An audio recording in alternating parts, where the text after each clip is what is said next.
오늘은 이사야 6장 전체를 보도록 하겠습니다. 우시야 왕이 죽던 해에 내가 본즉 주께서 높이 들린 보좌에 앉으셨는데 그의 옷자락은 성전에 가득하였고 스랍들이 모시고 섰는데 각기 6날개가 있어 그 둘로는 자기의 얼굴을 가리었고 그 둘로는 자기의 발을 가리었고 그 둘로는 날며 서로 불러 이르되 거룩하다 거룩하다 거룩하다 만군의 여호와여 그의 영광이 온 땅에 충만하도다 하더라.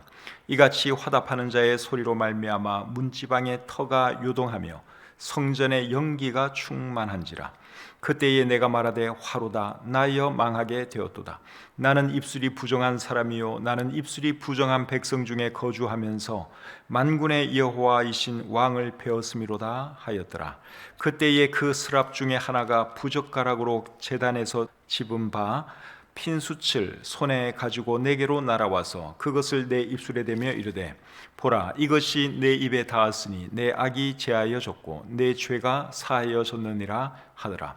내가 또 주의 목소리를 들으니 주께서 이르시되 내가 누구를 보내며 누가 우리를 위하여 갈고 하시니 그때에 내가 이르되 내가 여기 있나이다 나를 보내소서 하였더니 여호와께서 이르시되 가서 이 백성에게 이르기를 너희가 듣기는 들어도 깨닫지 못할 것이요 보기는 보아도 알지 못하리라 하여 이 백성의 마음을 둔하게 하며 그들의 귀가 막히고 그들의 눈이 감기게 하라. 염려하건대 그들이 눈으로 보고 귀로 듣고 마음으로 깨닫고 다시 돌아와 고침을 받을까 하노라 하시기로 내가 이르되 주여 어느 때까지니까 하였더니 주께서 대답하시되 성읍들은 황폐하여 주민이 없으며 가옥들에는 사람이 없고 이 토지는 황폐하게 되며 여호와께서 사람들을 멀리 옮기셔서 이 땅 가운데에 황폐한 곳이 많을 때까지니라.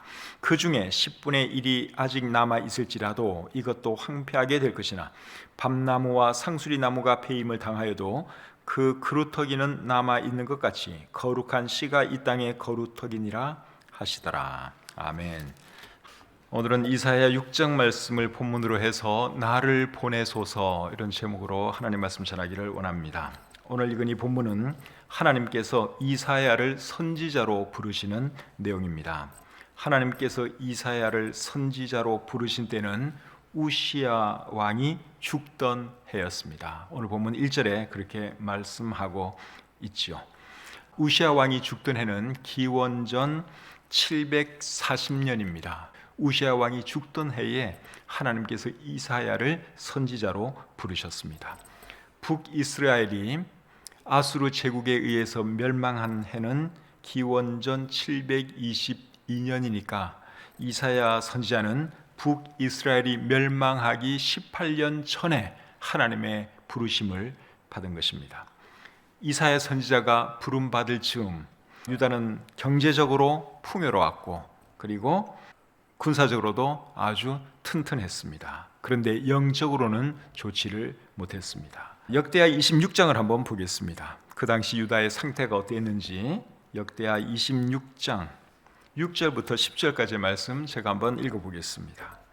우시아가 나가서 블레셋 사람들과 싸우고 가드 성벽과 야분의 성벽과 아스도 성벽을 헐고 아스도 땅과 블레셋 사람들 가운데에 성읍들을 건축하며 하나님이 그를 도우사 블레셋 사람들과 구르바알에 거주하는 아라비아 사람들과 마온 사람들을 치게 하신지라.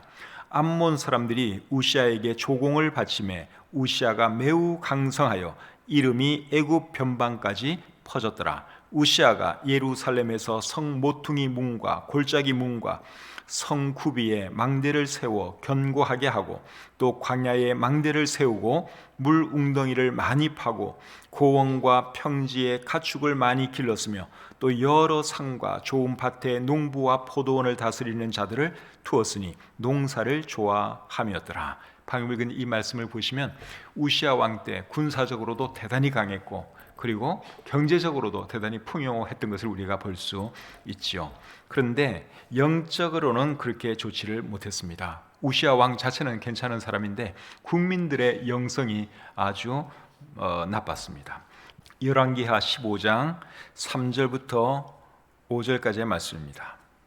아사랴가, 여기 아사랴가 우시아입니다. 아사랴가 그의 아버지 아마샤의 모든 행위대로 여호와 보시기에 정직히 행하였으나 오직 산당은 제거하지 아니하였으므로 백성이 여전히 그 산당에서 제사를 드리며 분향하였고 여호와께서 왕을 치셨으므로 그가 죽는 날까지 나병 환자가 되어 별궁에 거하고 왕자 요담이 왕궁을 다스리며 그 땅의 백성을 치리하였더라. 여기 보니까 우시아 왕은 하나님 보시기에 정직히 행했는데 백성들은 산당에서 우상 숭배를 했다, 그렇게 말씀을 하고 있죠.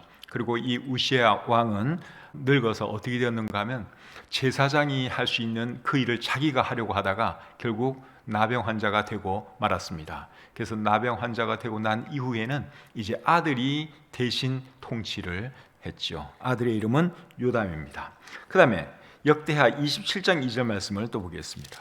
요담이 그의 아버지 우시아의 모든 행위대로 여호와 보시기에 정직하게 행하였으나 여호와의 성전에는 들어가지 아니하였고 백성은 여전히 부패하였더라. 그러니까 우시아 왕도 괜찮은 왕이었고 그의 아들 요담도 괜찮은 사람이었는데 백성은 부패했다는 거예요. 우상 숭배했다. 우리 성경이 그렇게 말씀하고 있습니다. 이런 상황에서 하나님은 하나님의 말씀을 전할 사람이 필요했는데 하나님이 부르신 사람이 누굽니까? 이사야입니다. 그래서 이사야를 하나님께서 불러서 선지자로 세우시죠. 자, 본문에 어떤 말씀이 있는지 한 절씩 살펴보도록 하겠습니다. 1절입니다. 우시아 왕이 죽던 해에 내가 본즉 주께서 높이 들린 보좌에 앉으셨는데 그의 옷자락은 성전에 가득하였고, 우시아 왕이 죽던 해에 이사야가 뭘 받는가 하면 주님께서 높이 들린 보좌에 앉으신 것을 보았습니다. 이것은 실제로 본 것이 아니라 환상 중에 본 것을 말합니다. 환상 중에 주님이 보좌 위에 높이 들려 앉아 계신 것을 본 것이죠. 여기 나오는 이 주님, 높이 들린 보좌에 앉으신 이 주님은 여호와 하나님이십니다. 그런데 여호와 하나님은 영이시기 때문에 눈으로 볼 수 있는 분이 아니잖아요. 그런데 보좌에 앉아 계시는 것을 이사야가 보았다. 우리 성경이 그렇게 기록을 하고 있습니다. 이사야가 본 그 하나님은 누굴까요? 성자 하나님이신 예수님께서 이 땅에 오시기 전에 하늘에 계실 때의 모습이라고 이해하면 틀리지 않습니다. 우리 예수님은 아기로 이 땅에 오셔서 이제 사역을 하셨지만 아기 때 이 땅에 태어나면서부터 생명이 시작된 분이 아니라 그 전부터 이미 존재하셨던 분이십니다. 창세 전부터 예수님은 계셨습니다. 골로새서 1장 15절부터 17절 말씀 제가 한번 읽어드리겠습니다. 그는 보이지 아니하는 하나님의 형상이시요 모든 피조물보다 먼저 나신 이시니 만물이 그에게 창조되되 하늘과 땅에서 보이는 것들과 보이지 않는 것들과 혹은 왕권들이나 주권들이나 통치자들이나 권세들이나 만물이 다 그로 말미암고 그를 위하여 창조되었고 또한 그가 만물보다 먼저 계시고 만물이 그 안에 함께 섰느니라. 이 보면 우리 예수님은 창조주 하나님인 것을 말씀을 하고 있죠. 그러니까 예수님은 그 생명이 이 땅에 태어나면서부터 시작된 것이 아니라 그 이전에도 예수님은 계셨어요. 어디 계셨습니까? 하늘에 계셨죠. 천국에 계셨습니다. 베드로전서 1장 20절은 또 이렇게 말합니다. 그는 창세 전부터 미리 알림 바 되신이나 이 말세에 너희를 위하여 나타내신 바 되었으니, 여기에 그는 예수님이에요. 예수님은 창세 전부터 미리 알림 바 되신 분이라고 말씀하고 있습니다. 그런 분이 이제 이 말세에 우리를 위하여 나타나셨다, 태어나셨다. 우리 성경이 그렇게 말씀하고 있습니다. 그래서 요한복음 8장에 보면 사람들이 네가 아브라함을 보았느냐? 그렇게 질문했을 때 예수님이 뭐라고 대답하셨는가 하면 나는 아브라함이 나기 전부터 있었다. 그렇게 예수님이 대답을 했죠. 그래서 오늘 이 본문에 나오는 보좌에 앉으신 여호와 하나님, 어떤 형체를 가지신 그 여호와 하나님은 성자 하나님, 즉 예수 그리스도라고 보시면 되겠습니다. 이 땅에 태어나시기 전에 이미 예수님이 계셨으니까 그 예수님을 이사야 선지자가 본 것이죠. 그런데 그의 옷자락은 성전에 가득했다, 그렇게 말씀하고 있죠. 여기서 말하는 성전은 예루살렘에 있는 그 성전이 아니라 하늘에 있는 성전을 말하는 것입니다. 근데 이사야 선지자가 어디서 이 환상을 보았는지는 우리가 알 수가 없어요. 오늘 본문에는 그것이 나타나 있지 않습니다. 성전에 계시는 주님의 보좌, 그리고 주님을 이제 보았는데 그런 환상을 본 곳은 어딘지는 알 수 없어요. 그런데 예루살렘 성전에서 하나님을 예배하다가 그런 환상을 본 것이 아니겠는가 생각이 듭니다. 사도행전 13장에 보시면 바울과 바나바가 선교사로 부름받는 내용이 기록되어 있는데, 바울과 바나바도 무엇을 할 때 선교사로 부름을 받았는가 하면 하나님을 예배할 때 선교사로 부름을 받았죠. 사도행전 13장 2절 3절 한번 보겠습니다. 주를 섬겨 금식할 때에 성령이 이르시되 내가 불러 시키는 일을 위하여 바나바와 사울을 따로 세우라 하시니 이에 금식하며 기도하고 두 사람에게 안수하여 보내니라. 방금 읽은 이 말씀이 성령께서 바울과 바나바를 불러서 선교사로 세우는 그 장면이죠. 근데 바울과 바나바가 뭘 하고 있었는가 하면 주를 섬겨 금식할 때에 성령이 불렀다, 그렇게 말씀을 하고 있죠. 주를 섬겨 금식할 때에 하는 말의 의미는 주님을 예배하며 금식할 때에 그 말입니다. 그래서 오늘날에도 우리 하나님은 언제 사람들을 잘 부르시는가 하면요, 예배 드릴 때 잘 부르세요. 특별히 설교 들을 때 잘 부르십니다. 많은 주의 종들의 간증을 들어보면 예배 드릴 때, 특별히 설교 들을 때 하나님 말씀이 내 마음에 와 닿았고 그렇게 해서 내가 주의 종으로 하나님께 드리게 되었습니다, 이런 간증 많이 하세요. 그래서 사도 바울과 바나바도 예배하다가 성령님의 부르심을 받고 선교사가 되었고, 오늘 이 본문에 나오는 이사야 선지자도 정확하게 그 장소가 성전이었다 이런 말은 없지만 성전에 대한 환상을 본 것을 볼 때 예루살렘 성전에서 하나님을 예배할 때 그가 부름받은 것이 아닌가, 그렇게 추측해 볼 수 있습니다. 그리고 우리 주님의 옷자락이 이제 성전에 가득했다 이렇게 말씀을 하고 있는데, 이것은 우리 주님의 영광이 성전에 가득했다 하는 말이죠. 우리 하나님의 성전이, 우리 하나님의 그 영광이 성전에 충만했던 것을 이제 가시적으로 보도록 하기 위해서 그 옷자락이 성전에 충만한 그런 모습을 하나님께서 이사야에게 보여주신 것입니다. 2절 3절 보겠습니다. 2절 3절. 스랍들이 모시고 섰는데 각기 6 날개가 있어 그 둘로는 자기의 얼굴을 가리었고 그 둘로는 자기의 발을 가리었고 그 둘로는 날며 서로 불러 이르되 거룩하다 거룩하다 거룩하다 만군의 여호와여 그의 영광이 온 땅에 충만하도다 하더라. 자, 여기 보니까 보좌에 앉으신 주님을 누가 지금 모시고 있습니까? 스랍들이 모시고 있는 것을 볼 수 있죠. 스랍들은 천사의 일종입니다. 천사의 일종이에요. 또 다른 천사의 종류는 뭐가 있습니까? 그룹들이라고 하는 또 천사들이 있죠. 그룹들에 대해서는 창세기 3장 24절에 처음 나오는데, 하나님께서 아담과 하와를 에덴 동산에서 쫓아내시고 나서 그들로 하여금 다시는 에덴 동산에 접근하지 못하도록 하기 위해서 그룹들을 세워놓고 지키게 했다고 우리 성경에 기록되어 있습니다. 그리고 모세가 법궤를 만들고 법궤를 덮는 뚜껑 속죄소를 만들었는데 그 속죄소 위에 또 어떤 형상이 이렇게 만들어져 있었는가 하면 그룹들의 형상, 두 그룹의 형상이 그 속죄소 위에 만들어져 있었죠. 하나님께서 그렇게 만들라고 해서 모세가 그렇게 만들었습니다.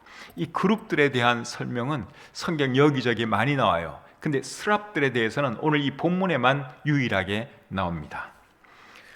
각 스랍들은 6 날개를 가지고 있었다고 말씀을 하고 있죠. 그래서 2 날개로는 얼굴을 가렸고 2 날개로는 발을 가렸고 2 날개로 날고 있었다, 그렇게 말씀을 하고 있습니다. 2 날개로 얼굴을 가린 이유가 뭐겠습니까? 거룩하신 하나님 앞에서 얼굴을 드러낼 수 없어서 2 날개로는 이렇게 얼굴을 가렸다고 생각이 들고, 또 발을 이렇게 2 날개로 가린 것은 겸손의 표시로, 하나님 앞에서 겸손의 표시로 그렇게 한 것이라고 생각이 됩니다. 그리고 2 날개로는 날면서 하나님을 찬양했는데 뭐라고 찬양했는가 하면 거룩하다 거룩하다 거룩하다 만군의 여호와여 그의 영광이 온 땅에 충만하도다, 이렇게 하나님을 찬양했다고 우리 성경이 기록하고 있습니다.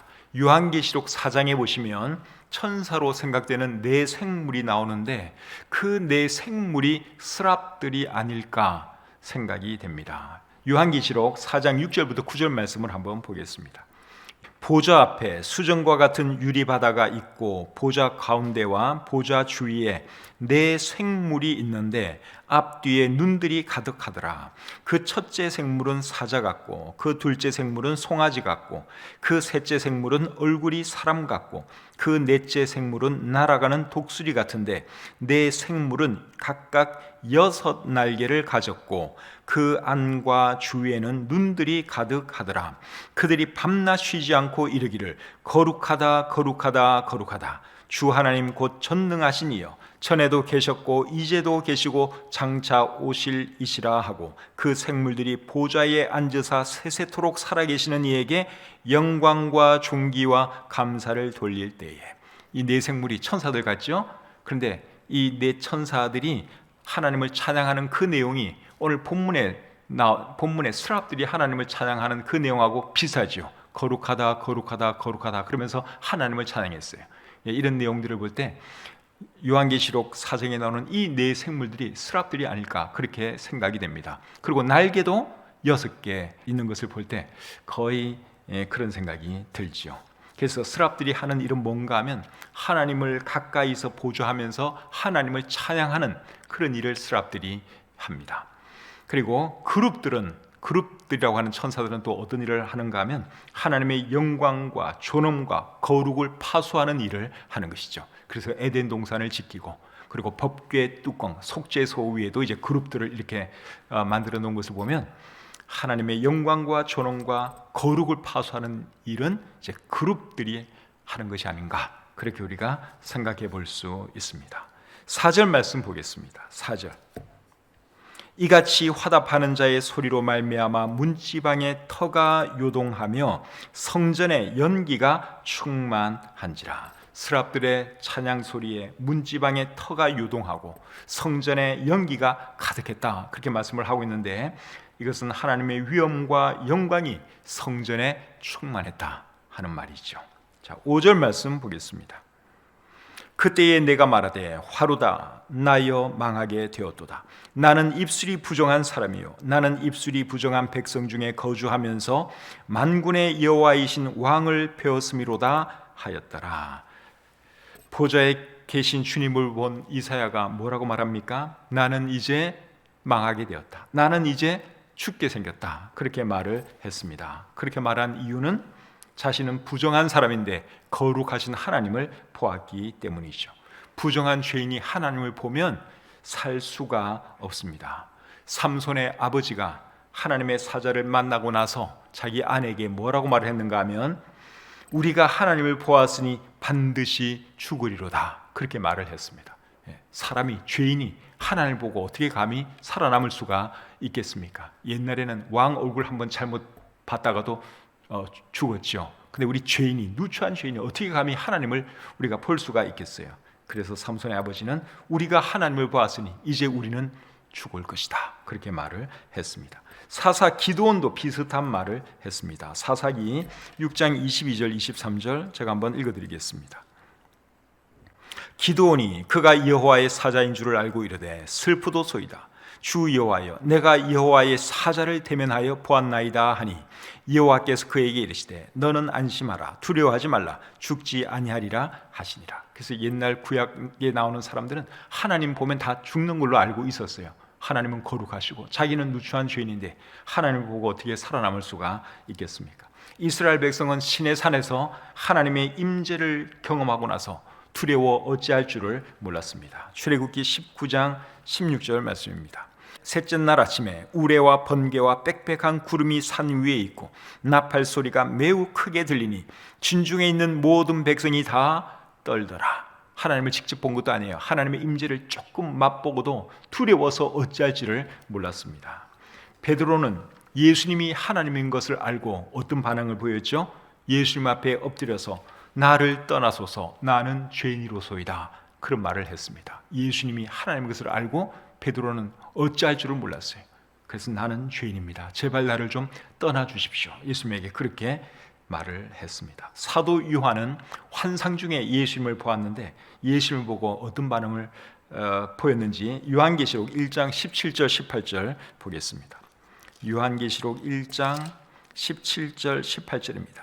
내가 볼 때에 그의 발 앞에 엎드러져 죽은 자같이 되매 그가 오른손을 내게 얹고 이르시되 두려워하지 말라. 나는 처음이요 마지막이니 곧 살아있는 자라. 내가 전에 죽었었노라.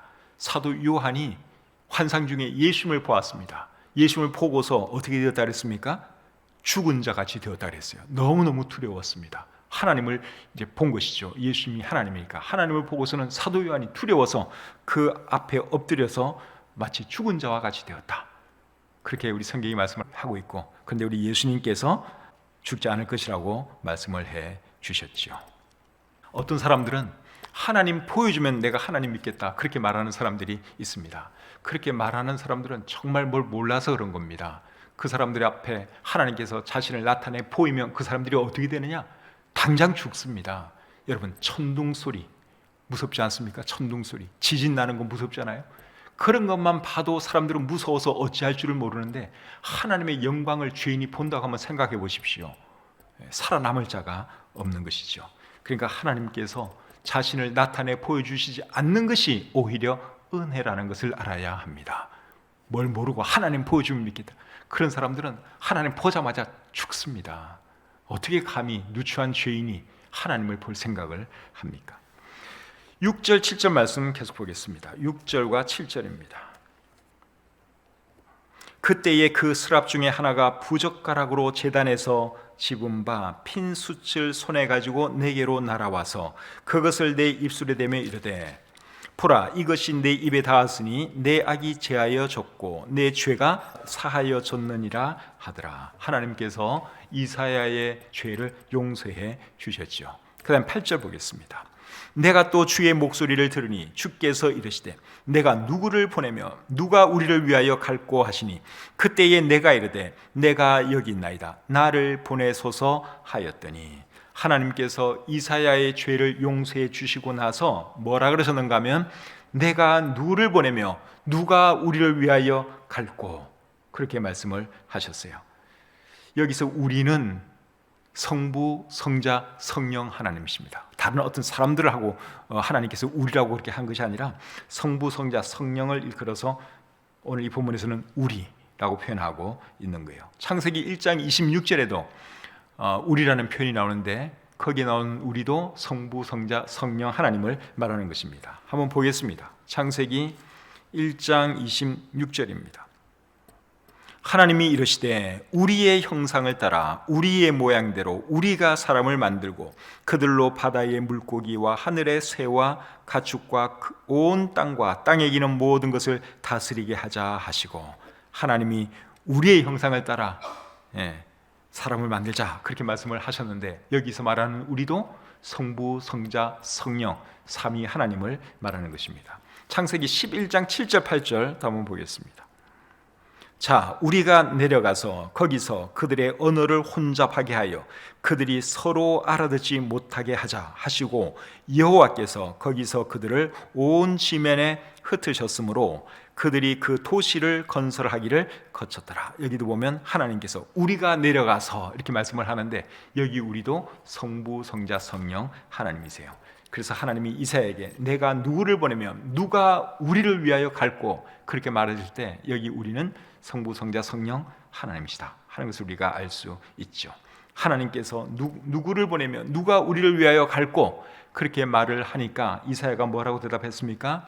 내가 여기 있나이다, 나를 보내소서, 그렇게 대답을 했습니다. 이렇게 해서 이사야는 하나님의 부름을 받고 하나님의 부름에 응답해서 하나님의 선지자가 되었습니다.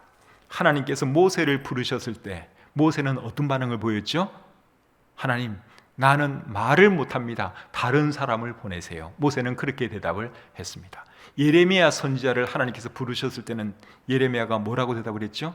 하나님, 나는 아이라서 말을 못합니다, 그러니까 저 보내시면 안 됩니다, 그런 식으로 대답을 했어요. 거기에 비해서 이사야 선지자는 하나님, 내가 여기 있습니다, 나를 보내세요, 그렇게 말을 했습니다. 이런 거 보면 이사야 선지자가 참 멋진 사람입니다. 하나님께서 한마디 하시면 바로 순종할 줄 아는 그러한 사람이었습니다. 예수님의 제자들도 사실은 예수님께서 따라오라 그랬을 때 두말하지 않고 따라갔죠. 나를 따르라 그렇게 말을 하니까 베드로와 야고보와 요한은 배와 그물을 버려두고 예수님을 따라갔습니다. 또 세리마태는 예수님이 따라오라 그러니까 그 좋은 직업을 버리고 예수님을 따라갔죠. 참 믿음이 좋은 사람들입니다. 그래서 하나님께서 어떤 일을 위해서 저나 여러분을 부르시면 미적미적 되지 마시고 제가 여기 있습니다, 제가 그 일 하겠습니다, 이렇게 대답할 수 있는 저와 여러분들이 되시기를 우리 주님의 이름으로 축복합니다. 이사야로부터 우리가 그것을 배워야 합니다. 멋진 사람 아닙니까? 주님, 내가 여기 있습니다, 나를 보내소서. 기꺼이 주님의 부름에 응답했습니다. 자, 9절 10절 보겠습니다. 9절 10절. 여호와께서 이르시되 가서 이 백성에게 이르기를 너희가 듣기는 들어도 깨닫지 못할 것이요 보기는 보아도 알지 못하리라 하여 이 백성의 마음을 둔하게 하며 그들의 귀가 막히고 그들의 눈이 감기게 하라. 염려하건대 그들이 눈으로 보고 귀로 듣고 마음으로 깨닫고 다시 돌아와 고침을 받을까 하노라 하시기로. 하나님께서 이제 사명을 주세요. 그래서 어떤 일을 하라고 그렇게 말씀을 하시는데 이 말씀의 내용이 조금 복잡합니다. 그렇죠? 10절 말씀을 여러분 다시 한번 보겠습니다. 이 백성의 마음을 둔하게 하며 그들의 귀가 막히고 그들의 눈이 감기게 하라. 염려하건대 그들이 눈으로 보고 귀로 듣고 마음으로 깨닫고 다시 돌아와 고침을 받을까 하노라. 여러분, 이게 무슨 말이에요? 이 말씀의 핵심은 뭔가 하면 유다 백성에게 가서 하나님 말씀을 전하라는 것입니다. 그런데 그들이 듣지 않을 것이라는 말씀이에요. 그것을 이제 역설적으로 말씀을 하신 것입니다. 주님께서 지금 역설적으로 말씀을 하고 있는데 이 말씀의 포인트는 가서 전하라는 거예요. 그런데 그들이 듣지는 않을 것이다. 하나님께서 그렇게 말씀을 하셨습니다. 근데 모든 사람이 다 안 듣는 것은 아니고 또 그 중에 들을 사람도 있죠. 그래서 하나님께서 이사야 선지자를 보내면서 가서 전하라는 거예요. 아예 100% 다 안 들으면 하나님께서 보내지도 않겠죠. 근데 그 중에 누군가는 또 들어요. 그래서 하나님께서 이사야 선지자를 보내면서 하나님 말씀을 전하라고 말씀을 하신 것이죠. 오늘날에도 복음을 전하면 대다수의 사람들은 그 말에 귀를 기울이지를 않습니다. 그렇죠? 우리가 가서 복음 전해도 여러분 사람들이 그 말에 귀를 기울입니까? 교회 한번 가자 그래도 따라옵니까? 안 따라오잖아요. 그런데 그 중에 하나님의 말씀을 듣는 사람도 있고 교회 따라 나오는 사람도 있다는 거예요. 그래서 우리가 복음을 전하지 아니할 수가 없는 것입니다. 로마서 10장 14절과 15절에 이렇게 말씀하고 있습니다. 그런즉 그들이 믿지 아니하는 일을 어찌 부르리요? 듣지도 못한 일을 어찌 믿으리요? 전파하는 자가 없이 어찌 들으리요? 보내심을 받지 아니하였으면 어찌 전파하리요? 기록된 바 아름답도다 좋은 소식을 전하는 자들의 발이여 함과 같으니라. 예나 지금이나 하나님 말씀 전하면 사람들이 잘 안 듣습니다. 그래도 그 중에는 기다리는 사람들이 있고 듣는 사람들이 있기 때문에 우리가 복음 전하지 아니할 수가 없는 것이죠.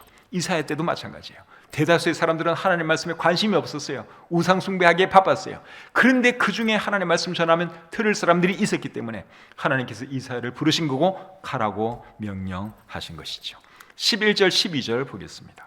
내가 이르되 주여 어느 때까지니까 하였더니 주께서 대답하시되 성읍들은 황폐하여 주민이 없으며 가옥들에는 사람이 없고 이 토지는 황폐하게 되며 여호와께서 사람들을 멀리 옮기셔서 이 땅 가운데에 황폐한 곳이 많을 때까지니라.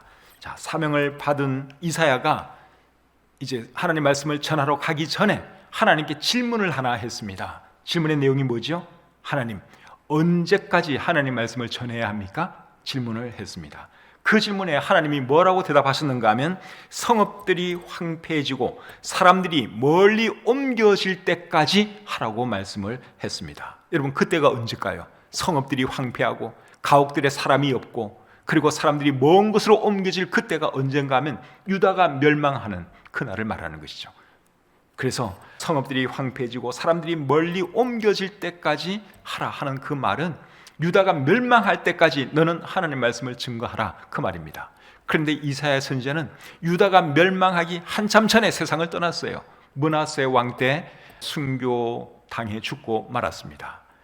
그래서 유다가 멸망할 때까지 하라 하는 이 말은 네가 죽을 때까지, 죽는 그 순간까지 너는 하나님 말씀을 전하라, 그 말이죠. 그래서 이사야 선지자는 하나님 말씀에 순종해서 죽을 때까지, 죽는 그 순간까지 열심히 하나님 말씀을 전했습니다. 우리 하나님 말씀을 전하는 자들은 이제 이런 자세로 하나님 말씀을 전해야 하는 것이죠. 요한계시록 2장 10절에 이런 말씀이 있습니다. 너는 장차 받을 고난을 두려워하지 말라. 볼지어다 마귀가 장차 너희 가운데서 몇 사람을 옥에 던져 시험을 받게 하리니 너희가 10일 동안 환난을 받으리라. 네가 죽도록 충성하라. 그리하면 내가 생명의 관을 내게 주리라. 자, 여기 보시면 네가 죽도록 충성하라, 하나님께서 성도들에게 그렇게 말씀을 하고 계십니다. 그래서 우리도 여러분 이런 자세로 주님의 사역에 임해야 하는 것입니다. 죽는 순간까지, 이 한 목숨 다는 그 순간까지 하나님께 충성해야 하는 것입니다. 그렇게 할 수 있는 저와 여러분들이 되었으면 좋겠습니다. 13절 말씀 보겠습니다. 그 중에 10분의 1이 아직 남아 있을지라도 이것도 황폐하게 될 것이나 밤나무와 상수리나무가 배임을 당하여도 그 그루터기는 남아 있는 것 같이 거룩한 씨가 이 땅에 거루터기니라 하시더라. 자, 하나님께서 한 가지 약속을 해 주셨어요. 유다가 멸망할 것에 대해서는 이미 말씀을 하셨죠. 그런데 하나님께서 어떤 약속을 해 주셨는가 하면 유다가 멸망하지만 다시 회복될 것이다 하는 것을 말씀해 주셨습니다. 나무가 배임을 당해도 그 그루터기가 남아있으면 그 나무는 다시 자랍니다. 그렇죠? 딱 밑동을 잘라내도 그 그루터기에서 다시 또 이렇게 줄기가 나오고 또 큰 나무를 이룰 수 있습니다. 그것처럼 하나님께서 유다에 대해서도 그렇게 해주시겠다, 그루터기를 남겨두시겠다, 그렇게 말씀을 하셨습니다. 그래서 유다는 기원전 586년에 바벨론 제국에 의해서 멸망하게 되지만 70년 뒤에 또 다시 회복되죠. 그러다가 또 서기 70년에 또 멸망합니다. 이번에는 로마 제국에 의해서 멸망하게 되죠. 그런데 다시 회복을 시켜주셔서 1948년에 회복이 되었습니다. 이스라엘이 최종적으로 회복되는 때는 언젠가 하면 천년왕국 때 이스라엘이 최종적으로 회복됩니다. 이사야서에 이제 이스라엘이 천년왕국 때 회복되는 그런 내용들이 굉장히 많이 나오죠. 이제 그런 내용들을 우리가 차차 보게 될 것입니다.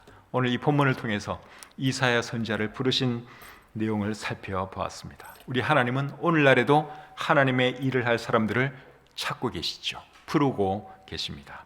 그래서 하나님께서 어떤 일을 위해서 우리를 부르시면 이사야처럼 내가 여기 있나이다, 나를 보내소서, 그렇게 대답할 줄 아는 우리 모두가 되시기를 우리 주님의 이름으로 축복합니다.